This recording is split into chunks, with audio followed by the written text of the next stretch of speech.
সময় মাত্র ৪৮ ঘন্টা। এর মধ্যেই বিবিসি বাংলাকে প্রত্যাহার করতে হবে তাদের বিতর্কিত প্রতিবেদন। অন্যথায় কঠোর আইনি ব্যবস্থা।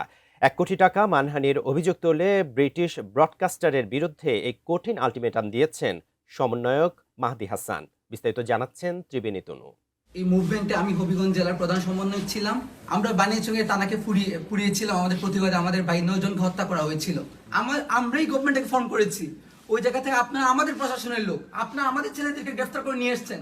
ব্রিটিশ সংবাদ মাধ্যম বিবিসি বাংলার বিরুদ্ধে ১ কোটি টাকার মানহানি নোটিশ পাঠিয়েছেন বৈষম্য বিরোধী ছাত্র আন্দোলনের হবিগঞ্জ জেলা শাখার সদস্য সচিব মাহদী হাসান। গত ২১ ফেব্রুয়ারি প্রকাশিত একটি প্রতিবেদনে তার বিরুদ্ধে ৪০ লাখ টাকা সমমূল্যের ক্রিপ্টোকারেন্সি থাকার ভিত্তিহীন তথ্য প্রচারের অভিযোগে এই আইনি পদক্ষেপ নেওয়া হয়েছে। আগামী ৪৮ ঘণ্টার মধ্যে প্রতিবেদন প্রত্যাহার ও প্রয়োজনীয় ব্যবস্থা না নিলে কঠোর আইনি লড়াইয়ের হুঁশিয়ারি দিয়েছেন তিনি। গত ৮ই মার্চ সুপ্রিম কোর্টের আইনজীবী ব্যারিস্টার এস.এম. শাহরিয়ার কবিরের মাধ্যমে লন্ডনে অবস্থিত বিবিসির মহাপরিচালক টিম ডেভি এবং ঢাকা কার্যালয়ের প্রধান সম্পাদক মীর সাব্বিরের কাছে আনুষ্ঠানিকভাবে এই নোটিশ পাঠানো হয়েছে। মঙ্গলবার রাত ৮:৩০টার দিকে মাহদী হাসান নিজেই এই আইনি নোটিশ পাঠানোর বিষয়টি নিশ্চিত করেছেন।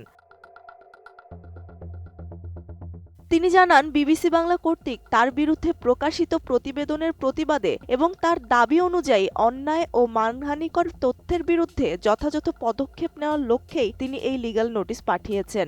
আইনি নোটিশে মাহদী হাসান অভিযোগ করেছেন যে বিবিসি বাংলা কোনো ধরনের যাচাই বাছাই ছাড়াই তার বিরুদ্ধে প্রতিবেদনটি প্রকাশ করেছে, যা তার ব্যক্তিগত ইমেজ এবং সামাজিক মর্যাদা মারাত্মকভাবে ক্ষুণ্ণ করেছে।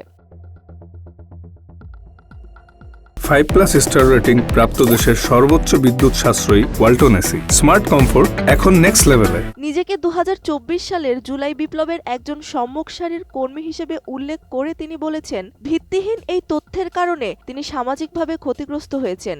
এই সম্মানহানির অভিযোগে তিনি ১ কোটি টাকা ক্ষতিপূরণ দাবি করেছেন। নোটিশে বিবিসি বাংলাকে বিতর্কিত প্রতিবেদনটির বিষয়ে দ্রুত ব্যাখ্যা প্রদান এবং প্রয়োজনীয় সংশোধনী আনার দাবি জানানো হয়েছে। মাহদী হাসান স্পষ্টভাবে আলটিমেটাম দিয়েছেন যে নোটিশ পাওয়ার পর আগামী ৪৮ ঘণ্টার মধ্যে প্রতিবেদনটি প্রত্যাহার করে সন্তোষজনক ব্যবস্থা না নেওয়া হলে তিনি সংবাদ মাধ্যমটির বিরুদ্ধে পরবর্তী কঠোর আইনি পদক্ষেপ গ্রহণ করতে বাধ্য হবেন।